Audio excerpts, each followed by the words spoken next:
Okay, so a group of teens in a small town are being stalked by a killer donkey with a cocaine problem. I kid, what else would they be stalked by? Of course, an evil killer clown. This movie had a small theatrical release a few months back, and now it's the newest movie streaming on Shudder, Clown in the Cornfield. I knew absolutely nothing about this movie other than it was based off a book by a young author. I was like, you know what, the author seems pretty cool, I want to go out and support this movie, but unfortunately, my movie theater did not have it.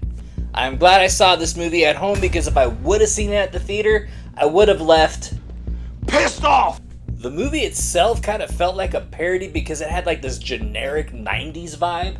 The so-called scares seemed very predictable, characters weren't very likable, and honestly it kind of felt like a CW show. I even found myself thinking, when are Sam and Dean gonna pull into town and solve this case? I never read the book, so I'm not sure how much of this is actually pulled from the book, but I'm gonna take a wild guess and say probably most of it is not in the book. The last 20 minutes of the movie really made me think, did they just switch directors all of a sudden? Because the last 20 minutes of the movie is actually where the story really picks up and kind of got interesting.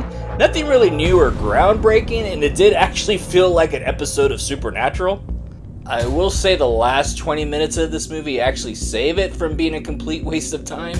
My rating for Clown in the Cornfield, well, it's where it belongs, which is streaming. And if you have a subscription to Shudder, then I say might as well check it out.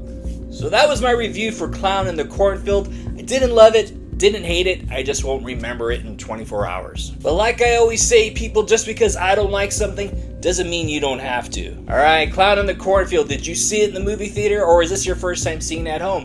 What did you think of the movie? Comment below and let me know. And don't forget, I'm Mike the Movie Misfit, always reviewing Shudder originals every Saturday. And don't forget, all my reviews are no overhype, no bullshit. Saturday, Shudder Saturday!